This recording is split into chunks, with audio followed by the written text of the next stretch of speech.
तेरी झलक शर्फी श्रीवल्ली नैना मदक बर्फी, तेरी झलक शर्फी श्रीवल्ली बातें करे दो हरफी।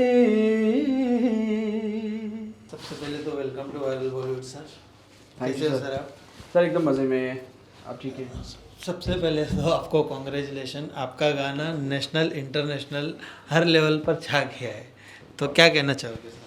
सर मैं बहुत खुश हूँ और ऊपर वाले का बहुत बहुत शुक्रगुजार हूँ कि इतना खूबसूरत गाना मुझे मिला है। और साथ ही साथ मैं बहुत बहुत धन्यवाद करना चाहूँगा, बहुत बहुत शुक्रगुजार हूँ डीएसपी का, रकीब भाई का, अल्लू अर्जुन और पूरी जितने भी फिल्म की से लोग जुड़े हुए हैं सबका। और उसके बाद हमारी जितनी भी ऑडियंस है, हमारे चाहने वाले हैं, उन सब का जिन्होंने गाने को इतना प्यार दिया और इस गाने को इस लेवल पर पहुंचाया। तो सर कैसे हुई श्रीवल्ली की शुरुआत, आपको ये प्रोजेक्ट कैसे मिला? सर ये बहुत ही इत्तेफाक की बात भी है और नहीं भी है, इसलिए क्योंकि एक छोटी सी कहानी है इस गाने के पीछे। मैं गया था, चेन्नई जा रहा था और फर्स्ट टाइम मैं इलैयाराजा सर की रिकॉर्डिंग के लिए जा रहा था और ये बात सच है एकदम। तो मैंने उसी बीच में ना डीएसपी का कॉल आ गया और उन्होंने कहा Javed we want to record one song, where are you right now? I said मैं कल चेन्नई आ रहा हूँ। कहने लगे ओह वेरी गुड, तो ठीक है हम ये गाना करते हैं, एक गाना आप हिंदी, इस बार हिंदी हम करेंगे, क्योंकि उससे पहले मैंने उनके तेलुगु सॉन्ग्स किए हैं, तो फर्स्ट टाइम मैंने उनका हिंदी गाना किया। तो मैंने उनसे रिक्वेस्ट किया, मैंने कहा मैं फ़र्स्ट टाइम राजा सर के लिए गाना गाने के लिए आ रहा हूँ, पहली बार उन्होंने बुलाया है, तो मैं उन फ्रेश वॉइस में जाना चाहता हूँ उनसे। तो मेरी अच्छी दोस्ती है डीएसपी से, तो उन्होंने कहा नहीं नहीं डन, ठीक है आप जितने बजे भी राजा सर की रिकॉर्डिंग फ्री हो जाए ना, रात को भी मैं वेट करूँगा और आप आ जाना स्टूडियो में। मैंने कहा ठीक है। तो मैं पहुँचा वहाँ पे, एक दिन गुजर गया पूरा, मुझे कॉल ही नहीं आया राजा सर का। मैं होटल में वेट कर रहा था।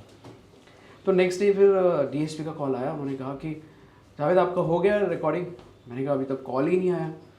तो उन्होंने मुझे कहा कि आप एक काम करिए, यहाँ आ जाओ मेरे पास, और बीच में से भी अगर राजा सर का कॉल आ जाएगा, क्योंकि उनका कुछ ट्रैक बन रहा था, कुछ लिरिक्स का कुछ था, कन्फ्यूजन था, तो डीएसपी ने कहा कि अगर बीच में भी अगर आपको कॉल आ गया तो मेरा रिकॉर्डिंग बीच में छोड़ के आप चले जाना। मैंने कहा चलो ठीक है। तो उन्होंने गाड़ी भेजी और मैं चला गया स्टूडियो में डीएसपी में।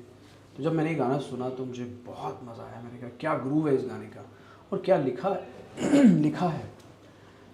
तो इस तरह से फिर इस गाने की जर्नी स्टार्ट हुई।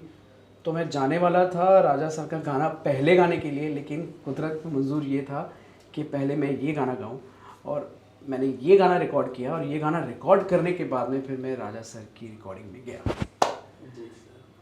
तो सर कैसा रहा आपका experience working with best music director DSP sir? बहुत ही मज़ेदार रहा, बहुत मज़ा आता है जब भी मैं उनके साथ में काम करता हूँ। पहली बात तो वो डबिंग में इतना नए नए चीज़ें करवाते हैं वो, और प्लस डबिंग जिस तरह से वो करवाते हैं ना, वो खुद भी एक नए नए चीज़ें बताते हैं, गा के भी बताते हैं कि मुझे ये चाहिए। कभी कभी क्या होता है ना कि हम करते रहते हैं लेकिन पिक्चर क्लियर नहीं होता उनको कि क्या किस जोन में जाना चाहिए। तो कंपोज़र जब है ना आइडिया देता है तो हमारा भी दिमाग खुलता है। तो मैंने इस गाने में थोड़ा सा टेक्सचर चेंज किया अपनी वॉइस का। अगर आप अंतरा भी सुनेंगे और मुखड़ा भी सुनेंगे तो टेक्सचर थोड़ा सा डिफरेंट करने की मैंने कोशिश की और वो बहुत एक्सेप्ट हो गया। देखिए लोगों को बहुत ज़्यादा पसंद। हाँ मतलब वो एक अलग ऐसा टेक्सचर में मैंने गाया नहीं है, फ्रैंकली मैं आपको बता रहा हूँ। ये फर्स्ट टाइम इस तरह का मैंने कुछ एक टेक्सचर किया। 3 अलग अलग वॉइस मैंने इस गाने में टेक्सचर यूज़ किए। और उससे भी ख़ास बात ये है कि श्रीवल्ली जो वर्ड है वो हीरोइन का नाम है। तो डीएसपी ने मुझसे कहा कि हम एक काम करें क्या, हिंदी ऑडियंस के लिए अगर कर रहे हैं तो हम लोग श्रीदेवी करें क्या? श्रीदेवी भी किया था हम लोगों ने। तो श्रीदेवी हमने गाया लेकिन वो उतना अच्छा साउंड नहीं कर रहा था जितना अच्छा श्रीवल्ली कर रहा था। तो फाइनली फिर श्रीवल्ली रिकॉर्ड किया। तो सर आपको अल्लू अर्जुन सर से और रश्मिका जी से कुछ कॉम्प्लीमेंट मिला इस गाने को उन्होंने जब देखा तब उसके बाद? मैं उनसे तो अभी तक मुलाकात हुई नहीं, क्योंकि ये गाना जब से लोगों की ज़बान पे आया है, क्योंकि ये गाना रिकॉर्ड करने के बाद में मैं बॉम्बे आ गया और ये गाना इस लेवल पे पहुंचेगा ये मैंने सोचा नहीं था।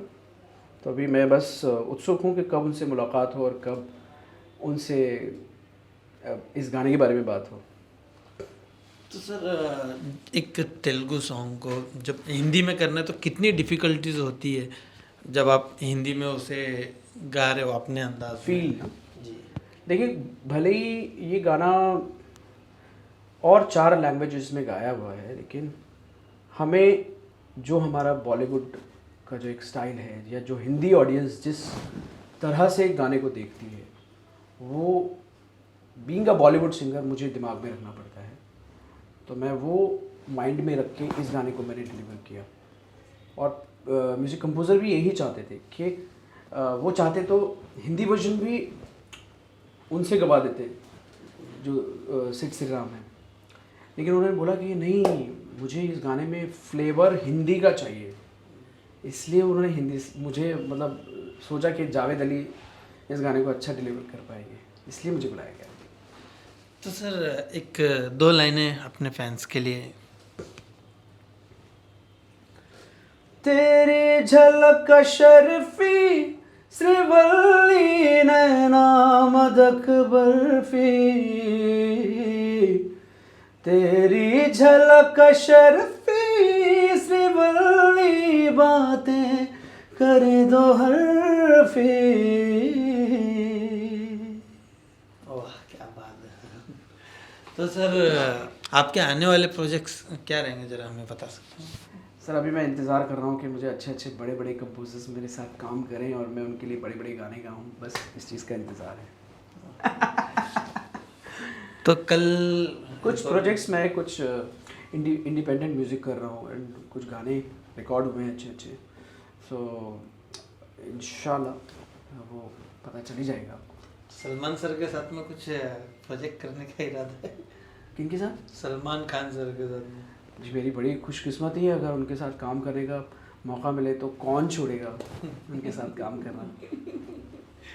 तो कल 26 जनवरी भी है सर, रिपब्लिक डे, तो क्या बेस्ट विशेस देना चाहोगे हमारे ऑडियंस को? मैं जितने भी हमारे भारतवासी हैं उन सबको दिल से रिपब्लिक डे की बहुत बहुत बधाई देना चाहूँगा, और आप सभी को रिपब्लिक डे की बहुत बहुत बधाई, हैप्पी रिपब्लिक डे। और बस यही हम प्रे करना चाहेंगे कि जो दौर गुज़रा है पिछले 2 साल में वो ऐसे धीरे धीरे कम होता जाए और एक दिन ऐसा आए कि हम भूल जाएं कि कोरोना भी था। ये ऐसा मैं सुनना चाहता हूँ, बस यही प्रे करना चाहता हूँ। और सब लोग हेल्दी रहें, सेफ़ रहें, तंदुरुस्त रहें और खेलते रहें, खिलखिलाते रहें। पुष्पा 2 में हम देख सकते हैं आपका कोई नया? डेफिनेटली इंशाल्लाह मैं आई एम लुकिंग फॉरवर्ड कि ना उसका पुष्पा 2 के लिए कोई और अच्छा मेरा इससे भी ऊपर गाना आए।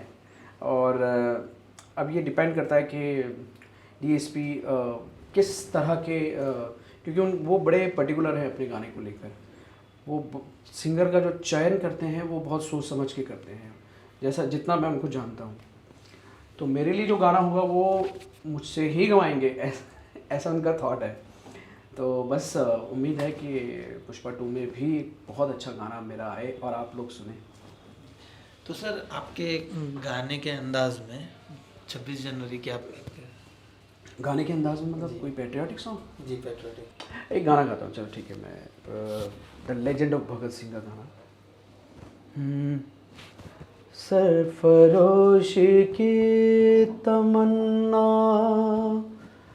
अब हमारे दिल में है, देखना है जोर कितना